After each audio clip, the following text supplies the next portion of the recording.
A inveja mata. Maledito. É de maledito. Maledito. A inveja mata. Vamos lá, vamos lá. Olá, Ana, Matheus e Assombrados, tudo bem com vocês? Espero que sim. Aqui quem fala é o fulaninho de novo. Hoje quero contar-lhes um dos relatos que ouvi enquanto fazia o diálogo fraterno no centro espírita que frequento e fui autorizado a contar essa história. Desde que o nome do rapaz que me contou ficasse em sigilo, por isso, como de costume, os nomes estarão sempre trocados. Uma observação que eu gostaria de fazer é que ele conhece o canal e quando perguntei a ele se eu poderia relatar a sua história em um canal chamado Assombrado, ele disse: daria um ótimo relato de maledito. A partir daí a conversa rolou com mais facilidade e ele até me ajudou a escrever. De modo que a partir de agora é ele quem conta a história. Bom, eu sei que muita gente vai me julgar, mas peço por favor que tenham um mínimo de respeito nos comentários. Acreditem, eu mesmo me julgo e me condeno dia e noite por ser como sou. Então agora já é o moço contando. Já é ele falando aqui, ó. Eu mesmo me julgo dia e noite por ser como sou. E a última coisa que preciso é de mais pessoas me lembrando o quanto sou desprezível. Minha consciência já faz isso diariamente e não existe coisa pior do que isso. Quando criança eu era... Quando criança eu era considerado o melhor aluno em todas as classes que passei. As professoras sempre me superestimavam, me enalteciam, bajulavam. Eu era o Harry Potter da escola. O simples fato de estar ali já era motivo de elogios. E eu adorava e me esforçava muito para manter tudo daquele jeito. Como bom libriano, eu adorava ser o centro das atenções. Me destacar, receber elogios de quem eu considerava superior. Eu sempre fingia modéstia. Fazia parte do jogo bancar o humilde. Na verdade, eu achava que eu merecia era muito mais destaque e elogios. Em casa, eu era a mesma coisa. Meus pais não conseguiam disfarçar a preferência por mim. Afinal, meus irmãos aprontavam bastante, mas nada além de molecagens comuns como matar aula, fazer algazarra na escola e quase todo ano ficar de recuperação. Enquanto isso, eu continuava obcecado em ser o aluno, o filho perfeito, e por vezes eu deixava de brincar, de fazer atividades importantes para o desenvolvimento psicossocial de uma criança, para estudar e dar o mínimo trabalho possível para os meus pais. Eu adorava ouvi-los dizer: nossa, nomes fictícios, ok? Nossa, o Samuel não dá trabalho nenhum. O Samuel é o nosso orgulho. Meus irmãos eram indiferentes comigo e eu não fazia o menor esforço para ter a amizade deles. Eu também era indiferente a eles e assim seguíamos. Na minha cidade não havia escolas particulares. Aliás, havia, mas só ensino médio. Então, antes do ensino médio, todo mundo estudava junto. Rico, pobre, e esse era o meu maior tormento. Pois apesar de me sentir superior em todos os sentidos, eu sabia que a minha classe social era inferior. Eu era apenas um garoto pobre que morava num bairro que não tinha nem asfalto. Mas na escola ninguém percebia isso, pois eu fazia de tudo para esconder o meu ponto fraco. Eu fiz amizade com um garoto. O nome dele era Lucas. Era de família muito rica e ligada a... Tá, vamos ver aqui. Eu não quero falar nomes para depois... E ligada a uma certa sociedade. Tá, não sei se... Porque depois vai virar falar alguma coisa, não sei o que é. Enfim. Não é uma sociedade secreta, mas é uma sociedade com segredos. Lucas era um garoto sem igual, muito inteligente, humilde, humildade genuína, sabe? Bem diferente da minha. Ele era bem popular na escola, não por ser rico e inteligente, mas por não ligar para nada disso, por ser um cara gente boa de verdade. Bem o contrário de seus pais, que odiavam que ele tivesse amizade comigo. Claro que nunca falaram nada, mas eu percebia, no olhar deles, que me viam com desprezo.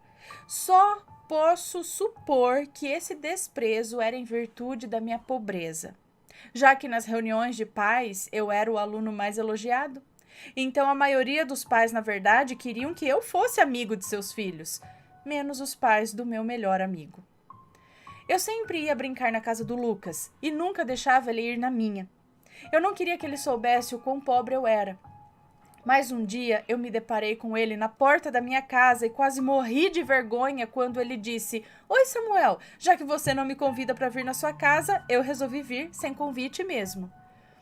Foi difícil disfarçar meu embaraço e o quanto eu estava constrangido. Naquele dia, Lucas passou o dia comigo e com a minha família, almoçou com a gente, brincamos muito a tarde toda. Por alguns instantes, eu esquecia as nossas diferenças de classes sociais e apenas curtia o momento. Já para ele, essas diferenças não faziam a menor diferença. Ele parecia muito alegre e satisfeito em estar ali. Bom, o tempo passou e a nossa amizade crescia cada vez mais, até que chegamos na 6ª série e houve uma espécie de apartheid na nossa escola, sabe? Éramos separados não por raça, mas por classe social. Tipo no Titanic, sabe? Aquilo foi um divisor de águas na minha vida. Nossa, gente, jura? Aconteceu isso na escola? Foi quando percebi que, mesmo tendo sido o melhor aluno por todos aqueles anos, na hora de fazer a peneiragem, eu não passava de mais um favelado, entre aspas aqui. Então lá estava o Lucas na primeira classe e eu na terceira. Hoje sei que até a metodologia de ensino usada na classe dele era diferente. Estávamos treinando para o ensino médio particular. Estávamos treinando para o ensino médio particular. Mais do que isso, acho que estavam treinando para o ensino médio particular. Mais do que isso, estavam treinando os futuros líderes daquela cidade. Dali sairiam médicos, advogados, prefeitos, enquanto que na minha turma, se alguém chegasse a completar a 8ª série, já poderia se sentir vitorioso, pois raramente um pobre fazia ensino médio naquela cidade, pois os livros eram pagos e custavam o olho da cara, e fora que a maioria abandonava os estudos para trabalhar e ajudar suas famílias. Jura que tinha isso nessa escola? Separava assim e tinha ensino diferente dependendo da classe ou da classe social? Gente, nunca vi isso. Bom, a realidade batia na minha porta, mas depois eu quero saber que cidade é essa, que escola que é essa. A realidade batia na minha porta, mas doía como se batesse na minha cara. Como eu imaginei que aconteceria, aos poucos o Lucas e eu fomos nos separando. Mas confesso que eu me afastei primeiro, pois o meu complexo de inferioridade diante dos ricos da escola cresceu muito diante desse episódio. Eu já não podia me misturar a eles, nem fingir que éramos iguais. Logo, Lucas tinha um novo melhor amigo, o Danilo, e isso me machucou ainda mais. Eu sofria muito com tudo aquilo, fui ficando depressivo, não me esforçava mais para ser o melhor, até porque naquela sala isso não exigia esforço nenhum, e também eu sabia que ser o melhor, no fim das contas, não me adiantou de nada. Eu nutria verdadeiro ódio do Danilo. Eu tinha apenas 12 anos, mas já era capaz de odiá-lo, e também de entender que não havia motivos para isso, a não ser ciúmes e inveja. Eu me colocava sempre no papel de vítima. Fantasiava que Lucas se afastou de mim por causa do Danilo. Quando, na verdade, fui eu que me afastei do Lucas por conta de tudo que aconteceu. Eu queria muito que o Danilo sumisse do mapa. Hoje entendo quanta energia negativa eu direcionava a ele. Tinha medo de admitir para mim, mas lá no fundo eu desejava que ele morresse. Quando esses pensamentos vinham à minha cabeça, eu tentava afugentá-los. Sabia que era errado, ruim. Eu sabia que não queria ser esse tipo de pessoa amarga, invejosa, mas era mais forte do que eu. Um dia, ao cochilar, depois do almoço, sonhei que estávamos em um parque de diversões e, ao ver o Danilo distraído sobre um cavalinho do carrossel, eu corri até ele e o empurrei, fazendo com que ele caísse e batesse a cabeça no chão. De repente havia muito sangue ali e eu fiquei desesperado. Isso tudo no sonho, tá? Arrependido, eu tentava acordá-lo, mas ele não reagia. Acordei gritando naquela tarde de sexta-feira. Na segunda-feira, quando cheguei na escola, encontrei um clima pesado. Várias panelinhas comentando o trágico ocorrido. Como eu não fazia parte de nenhuma das panelinhas, tive que me infiltrar para descobrir o que estava acontecendo. Fiquei em choque quando descobri que o Danilo estava em coma no hospital, pois havia sofrido uma queda enquanto cavalgava no aras de sua família, tendo batido com a cabeça, com muita força, no chão. Os médicos diziam que, mesmo se ele sobrevivesse, provavelmente carregaria muitas sequelas. Não consigo explicar em palavras o desespero, a agonia que eu senti. A culpa me corroía. Eu tinha certeza que aquilo era minha culpa.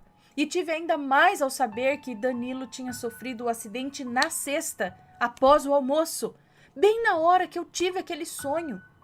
Imaginem a minha cabeça, com 12 anos, carregando uma culpa dessas. Imaginem ter que esconder e carregar essa vergonha comigo. Eu queria muito trocar de lugar com o Danilo. Me senti um lixo. Eu queria muito ser bom. Na maior parte do tempo eu era. Tinha empatia com a dor e sofrimento das pessoas e dos animais. Só por isso sei que não sou um psicopata. Mas naquele dia eu descobri que certos gatilhos despertavam em mim um mal adormecido e que aparentemente era muito poderoso. Danilo sobreviveu, mas nunca mais foi o mesmo. Ficou tetraplégico por longos anos. Hoje sei que ele conseguiu recuperar os movimentos de quase todo o corpo. Depois da tetraplegia? Por sorte, ainda naquela época, meu pai conseguiu um emprego em outra cidade e nós nos mudamos. Era minha oportunidade de começar de novo e deixar o passado para trás. Não havia redes sociais nem celular naquela época, então eu tinha certeza que nunca mais veria o Lucas, e isso foi o que mais me doeu. Mesmo não sendo mais tão amigos, eu gostava muito dele. Chegando na nova cidade, tratei de tentar ser diferente, fazer tudo diferente, vestir as sandálias da humildade, procurar fazer amizades sinceras, viver uma vida mais normal, me divertir mais e não ficar tão bitolado com os estudos, não querer ser o melhor em tudo, ser mais discretinho. Por muito tempo eu consegui encarnar esse personagem, mas lá no fundo, o Samuel egocêntrico só aguardava o momento mais oportuno para dar as caras. E foi no ensino médio que resolvi voltar o Samuel verdadeiro de sua prisão. Resolvi soltar o Samuel verdadeiro de sua prisão. Eu precisava dele, pois ali eu realmente tinha que buscar ser o melhor. Não mais por ego, mas para alcançar os meus sonhos e objetivos de conseguir fazer uma faculdade pública e ser alguém na vida. Mas ao começar a me destacar nas notas, vieram os elogios, a bajulação, e aos poucos o meu ego foi se inflando e eu me recordando do quanto eu gostava daquilo. Voltei a ser literalmente como eu era. Mesmo estando mais maduro, aquele tratamento diferenciado me vislumbrava e eu perdi a noção. Passei a ser o queridinho de todos os professores. Lembro de um concurso em que a frase mais bem elaborada sobre segurança no trânsito iria ganhar uma bicicleta. Ao recolher as frases dos alunos, a professora pediu que eu levasse todas para a diretoria que faria a seleção. No caminho, eu separei as melhores frases que poderiam concorrer com a minha e joguei fora, deixando somente a minha e outras que não teriam a menor chance. O resultado, óbvio que eu ganhei. E além de ganhar a bike, eu dei entrevistas para jornais locais, tirei fotos, etc. Eu me sentia um astro de cinema e sim, eu gostei muito. No último ano do ensino médio, chegou à sala um aluno transferido de outra cidade. Seu nome era Pedro. Ele era bem estranho, muito esquisitão. Não dei nem importância. Era óbvio que aquela figura desajeitada não me oferecia risco algum. Sim, nessa fase eu via todos os meus colegas como adversários. Mesmo os meus amigos que nem sonhavam com isso. Eu queria que eles se dessem bem também, mas depois de mim. Para minha surpresa, Pedro acabou se revelando um gênio. Era impossível superá-lo. Por mais que eu fosse inteligente, nunca nem tentei disputar uma Olimpíada de Matemática e aquele novato chegou trazendo uma medalha de primeiro lugar para minha escola. Era o fim do meu reinado e eu fingia estar tudo ok. Elogiava e parabenizava o Pedro na maior falsidade e cinismo. Eu não desejava a morte dele, não. Só que suas notas... não desejava a morte dele, não. Só que as suas notas caíssem para eu voltar a me destacar. Novamente, aquele mal que existia dentro de mim acordou novamente e estava doido para fazer mais uma vítima. Foi quando eu tive um sonho com o Pedro. Ele começava a colocar... Ele começava a colocar sangue pelo nariz. O nariz dele começou a sangrar no sonho, dentro da sala de aula. E era bastante. O caderno, a carteira, o chão ao redor estava tudo vermelho. E eu pensava, agora ele vai ser expulso dessa escola, graças a Deus. Olha o nível dos meus pensamentos, gente. Isso era no sonho. Alguns dias se passaram e um dia, na aula de educação física, o Pedro começou a sangrar pelo nariz na quadra. Imediatamente me lembrei daquele sonho e aquilo me gelou a espinha. Fez eu me lembrar do ocorrido com o Danilo. Porém, um sangramento de nariz não deve ser nada grave, eu pensava. Mas infelizmente era. O Pedro foi diagnosticado com leucemia e teve que pausar os estudos para fazer um longo e sofrido tratamento. Dessa vez eu não achei que a culpa era minha. Afinal, como eu poderia implantar um câncer no cara? Então passei a acreditar que eu, na verdade, previa as tragédias que estavam prestes a acontecer. Poxa, mais um dom para aquele que era novamente o melhor aluno da escola. Chegou o fim do ano e me formei com honras. Passei no vestibular, comecei a fazer odontologia. Nessa época já havia redes sociais e um belo dia chegou um convite no meu Facebook e ao ver de quem era, eu fui às lágrimas. Era o Lucas, meu melhor amigo de infância. Vi que ele estava estudando em Londres. Mas, estranhamente, dele eu não conseguia sentir inveja. E olhando seu perfil no Face, vendo o quadro, vendo o quanto ele tinha ficado bonito com o tempo, foi que a minha ficha caiu. Caraca, eu sou gay. Caraca, eu amo o Lucas. Sim, gente, eu descobri naquele dia que eu era homossexual. Eu já havia ficado com algumas garotas, mas nunca tinha chegado aos finalmentes e nunca me dei conta de que nunca tinha vontade de chegar. Na verdade, eu nunca me toquei que eu não sentia graça nenhuma em ficar com meninas. Eu só ficava por ficar, para me destacar assim pegando uma menina linda numa festa e tal. Nunca tinha sentido atração por homens, porque via todo mundo como competidor. E diferente das meninas, eles não poderiam me ajudar na alavanca social. Meu Deus, por um breve momento eu raciocinei que aquilo não era normal. Eu deixar de ter uma vida sexual por só pensar em competir.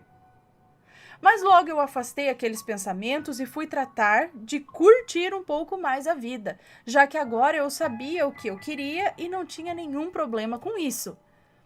Mas nenhum cara me fazia esquecer o Lucas. E por dentro eu me perguntava se ele também era gay. Já que só por fotos é difícil saber, né? Na minha sala tinha uma moça chamada Karina. Era muito inteligente e fazia páreo comigo na sala. Só por isso eu tinha ranço dela. Até que um dia ela nos contou que ia sair do curso, pois havia passado em medicina. Eu fiquei feliz de me livrar da concorrência, mas novamente a inveja se fez presente. Lembro-me que estava em sua festa de despedida, com a maior cara lavada, ela muito feliz e todo o foco voltado para ela. Foi quando eu pensei, tomara que ela não termine essa faculdade. Quando eu pensava essas coisas, eu ficava horrorizado comigo mesmo, tal como eu acredito que vocês estejam. Eu me repreendia, tipo, ai, para de pensar essas coisas, credo, né? Mas era como se eu não controlasse aquilo, como se fosse outra pessoa dentro de mim. Eu não gostava de ser assim. Eu queria ser uma pessoa boa, ter bons pensamentos, ser grato e feliz com o que eu tinha. Mas aquela força dentro de mim me manipulava. Pode ter sido uma grande coincidência, mas Karina não terminou a faculdade de medicina, pois no último período ela simplesmente morreu. Tudo bem, muita gente morreu por causa daquele vírus que nos aterroriza há 2 anos, mas, cara, ela era jovem, saudável e foi impossível esquecer o que eu pensei no dia da sua despedida. Mais um tempo me sentindo culpado, não tanto quanto... Mas quando foi isso? Agora? Mais um tempo me sentindo culpado, não tanto quanto me senti na vez em que o Danilo caiu do cavalo. Aliás, como estaria o Danilo, né? Fui pesquisar no Face e o encontrei. Aparentemente ele estava bem, namorava, estava cursando direito e já conseguia andar sem cadeira, só com muletas. Eu fiquei feliz por ele, mas resolvi parar de olhar... Ah, ele estava com muleta, ok. Mas resolvi parar de olhar com medo de sentir inveja de sua felicidade, sabe? E acabar prejudicando de novo. Comecei a conversar com o Lucas pelo Face e foi como se o tempo não tivesse passado. Ele continuava sendo aquele ser humano lindo por fora e por dentro e me contou que estava voltando para o Brasil e queria me ver. Disse que nunca entendeu o motivo de eu ter ido embora da cidade sem me despedir e que mesmo assim ele nunca se esqueceu da nossa amizade. Passamos a conversar diariamente. Ele teve que adiar sua volta por causa da pandemia. Com isso, ainda eram conversas por Face, Insta ou Whats. Mas em determinado momento eu contei a ele sobre a minha homossexualidade. E sorrindo ele disse que sempre notou que eu era diferente, mas não falou de uma maneira negativa, entende? Bom, como ele não disse nada, concluí que ele era hétero. Isso me deixou meio decepcionado, mas a essa altura da vida eu estava menos ansioso com a concretização dos meus sonhos. Vale lembrar que agora eu já estava formado e atuando profissionalmente. Então chegamos aos dias atuais, há poucos meses atrás, para ser mais exato. Com a pandemia mais controlada, Lucas conseguiu retornar ao Brasil e resolveu fazer uma reunião na nossa turma, a 4ª série de 2000.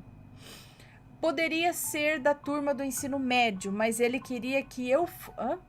Poderia ser da turma do ensino médio, mas ele queria que eu fosse. E como foi nesse ano que estudamos na mesma classe, ficou como reunião da 4ª série de 2000. Até então, eu nunca tinha retornado naquela cidade. Seria a minha chance de mostrar a todos que me subestimavam que eu também conseguia as mesmas coisas que eles. Me formei, tinha uma profissão onde eu ganhava relativamente bem, estava ascendendo financeiramente. Será que agora eu era digno de fazer parte daquele clã? A reunião seria na fazenda dos pais do Lucas. Eu estava ansioso para ver a cara da mãe dele quando me visse chegando no meu carro zero, com as minhas roupas e acessórios de marca. Eu sei que esses pensamentos são fúteis e até cafonas, mas só Deus sabe como o olhar de desprezo daquela mulher me rebaixava e me feria. Eu precisava dar o troco com sutileza. Era meu retorno triunfal. Investiguei a vida de cada um dos meus colegas daquela época e me senti ainda mais vitorioso em saber que a grande maioria não cumpriu as ambições de seus pais. Mas essa alegria durou pouco. Pois assim que cheguei, Lucas veio ao meu encontro acompanhado de um rapaz, do qual eu não me lembrava. Ele me abraçou com muita emoção e eu nem tentei segurar a emoção que também sentia. Estávamos ali nos abraçando com força e naquele instante eu finalmente percebi o que faltava na minha vida para me sentir completo e realizado. Era ele, o cara que eu amei a vida inteira. Eu amei desde criança, porém sem a malícia que a idade me impedia de ter, né? Durante todos esses anos, tudo foi como diz a música, sabe? O meu melhor amigo é o meu amor. Sempre foi ele. Tudo que eu sempre quis ter e conquistar foi para me sentir digno de reciprocidade perante a esse amor que ficou tanto tempo incompreendido no meu peito e que agora exalava seu perfume por todos os meus poros. Foi um instante mágico e por um segundo eu pude perceber que ele estava na mesma sintonia, sentindo o mesmo que eu. Mas fomos interrompidos pelo cara que o acompanhava. Quando o mesmo deu uma tosse inconveniente para nos trazer de volta à terra, sabe? Ei, não vai me apresentar para o seu amigo, Lucas? Meio constrangido, ele respondeu, sim, claro. Samuel, esse é o Will, meu namorado. Nos conhecemos na Inglaterra e resolvi trazê-lo para conhecer a minha família e os meus amigos. Meu Deus, que montanha russa de sentimentos. Fui do auge da felicidade ao subsolo do fundo do poço. Como assim, namorado? Era ótimo saber que Lucas não era hétero, mas estar comprometido era horrível. Mais uma vez eu tinha que engolir os meus sentimentos e acenar tranquilidade. E pior ainda, simular uma alegria pelo casal que eu estava longe de sentir. Vixe, lá vem, hein? Mas percebi o olhar do Lucas que me dizia, desculpe por isso. Eu sei que você me ama e eu também te amo, mas demoramos muito a nos encontrar de novo, sabe? Sim, eu e ele tínhamos uma conexão muito forte. Bastava um olhar que muita informação era transmitida. Tanto que mais à noite, quando a festa corria solta e eu me afastei um pouco das pessoas, o Lucas veio até mim e disse exatamente isso. Samuel, eu sofri muito todos esses anos sem saber o que havia sido feito de você. Se carregava os mesmos sentimentos que eu carrego por você. Conheci o Will em Londres e ele sempre foi muito carinhoso e gentil comigo, num dos momentos de maior carência e vulnerabilidade da minha vida, longe de casa, sozinho. Eu amo muito você, não sabe o quanto eu fiquei feliz ao te encontrar, mas eu não posso tirar o Will da minha vida assim do nada. Seria muita ingratidão. Bom, dizendo isso, ele me deu um beijo na testa e voltou para a festa, rimando. Eu fiquei com muita raiva. Peraí, gente, que tema? Um pelo. Deve ter vários. Pelo de gato, sei lá. Será que aqui?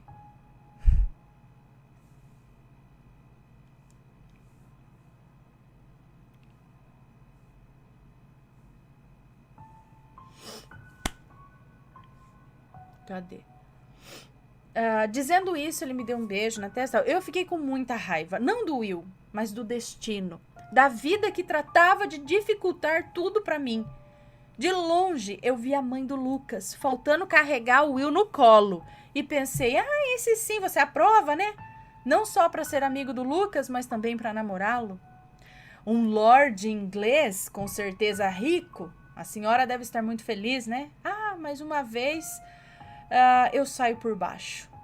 Achei que hoje teria minha vingança contra essa bruxa. Como eu gostaria que esse Will não existisse. Lá vem. Aposto que vocês já sabem o que aconteceu depois, né? E nessa parte que a maioria vai duvidar do relato. Achar que é só mais uma fanfic e tal. Mas eu não vou nem perder o meu tempo reforçando que tudo o que eu relatei aqui é verdade. Acredite quem quiser. Naquele dia, boa parte da turma dormiu na fazenda, inclusive eu. De manhã, fui um dos primeiros a me levantar, fui até a cozinha tomar uma água, quando de repente a mãe do Lucas, a Soraya, chegou e disse, então você voltou? Com uma risadinha irônica, ela continuou um monólogo asqueroso que me arrepia até hoje. Bom, garoto, quando você vai perceber que não importa o que você conquiste na vida, você nunca fará parte do círculo social daqueles que já nasceram em berço de ouro, com sangue azul. A pobreza está em você, faz parte de você. Não importa o que você faça, sempre vai cheirar a pobre. Não quero você perto do meu filho hoje, como não quis há 18 anos atrás. Eu percebia o seu olhar de encanto no meu filho. Sabia que aquilo não era só amizade. Meu mestre já havia me alertado que o meu filho seria gay e eu não tenho problemas com isso. Mas você é um ser inferior e eu não poderia permitir que se infiltrasse na minha casa, na minha família. Por algum motivo que desconheço, agora voltou pra ele aqui. Gente do céu, olha só aquela voadora na cara. assim que dá vontade de dar, não é? Por algum motivo que desconheço, eu era capaz de abrir a boca diante daquela mulher. Pensava em várias formas de rebatê-la, mas o meu corpo não respondia aos meus comandos. E eu só conseguia ouvir as suas falas carregadas de ódio. Peraí, deixa eu continuar a fala dela.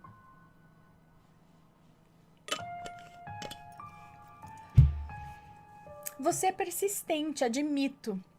Mesmo eu tendo convencido os meus amigos da ordem a criar uma sala separada para os nossos filhos. A criar uma sala separada para os nossos filhos, separando o joio do trigo naquela escola.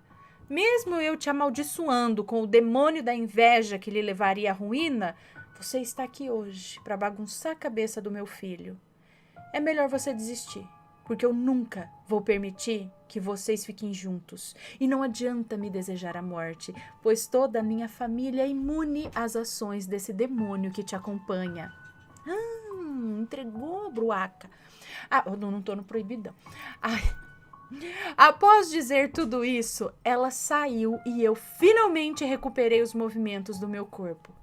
Estava assustado, com raiva, humilhado, mas finalmente eu entendi tudo o que acontecia comigo, ou pelo menos parte daquela trama. Aquela velha asquerosa me amaldiçoou, colocou um demônio na minha cola que despertava as minhas piores tendências e vitimava todos que eu invejava. Não restava outra coisa a não ser sair daquele lugar. Novamente eu sairia daquela cidade sem me despedir de ninguém. Quando olhei pela janela, eu vi o Lucas e o Will descendo juntos pelo gramado, indo em direção ao lago que havia na fazenda. Provavelmente eles iam pescar, afinal estavam com todo o material de pesca. Eu morri de tristeza. Era como se eu estivesse vendo o meu amor escorrendo entre os meus dedos sem poder fazer nada. Já estava guardando as malas no carro quando ouvi gritos desesperados. Imediatamente todos que estavam na fazenda correram em direção ao lago para ver o que estava acontecendo. Lucas estava no pier chorando e gritando o nome do Will. Segundo ele, o namorado havia pulado no lago há alguns minutos, porém não tinha retornado. Novamente aquela sensação de que eu era o culpado, por mais aquela tragédia. Eu quis voltar e abraçar o Will, oferecer o meu ombro amigo, mas ao ver que Soraya estava ao seu lado, eu desisti. Fui embora. Depois disso, fiquei sabendo de algo que me deixou encabulado. O lago que havia na fazenda era artificial. Não havia para onde o corpo ir. Mesmo assim, os bombeiros não conseguiram encontrar o corpo dele. Então tiveram que drenar a água do lago, mas para o espanto de todos, não havia corpo ali. O que aconteceu com Will? Onde o seu corpo foi parar? Talvez nunca saberemos, mas sei que as forças que a Soraya mexia não iam fazer tudo isso de graça. Fico pensando se o Will não foi uma espécie de oferenda ou sacrifício para os demônios que aquela mulher evocava. Há poucos dias recebi uma mensagem do Lucas, me pedindo para ser sua testemunha. Afinal, diante do ocorrido, ele passou a ser suspeito do desaparecimento do Will. Foi diante disso que resolvi procurar ajuda e orientação no centro que o fulaninho atende. Afinal, eu preciso me livrar desse demônio que supostamente me acompanha e me protege. Para o reino. Precisei procurar ajuda para me livrar desse demônio que supostamente me acompanha e me proteger para o reencontro com Soraya.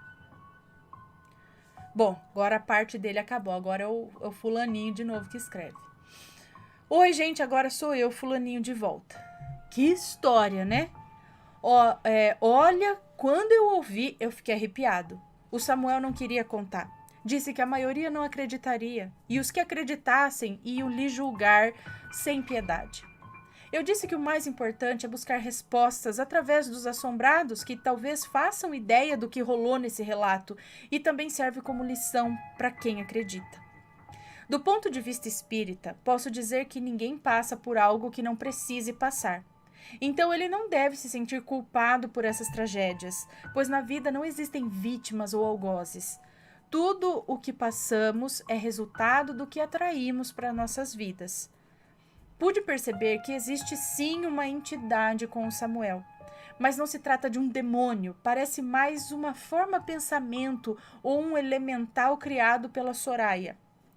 Sobre a família do Lucas fazer parte dessa ordem, prefiro não opinar, pois não sei nada a respeito disso, então prefiro não julgar. Afinal, gente ruim tem em todo lugar. Mas e vocês? O que acham disso tudo? Aguardo os comentários e, por favor, sejam educados e respeitosos. Lembrem-se que só pode atirar pedras aquele que não possui nenhum pecado. Né? Quem não tem teto de vidro que atira a primeira pedra, né? Também. Ai, gente, e aí? Cadê vocês? Aí eu aqui com o nariz. Que uma bica. Peraí. Olha aqui, acho que só vou conseguir contar mais um relato aqui hoje, né? Bom, e aí? Qual a opinião de vocês? Então, será que é por isso? Agora eu estou entendendo. Por isso que ele tinha esse negócio que ficava instigando aí.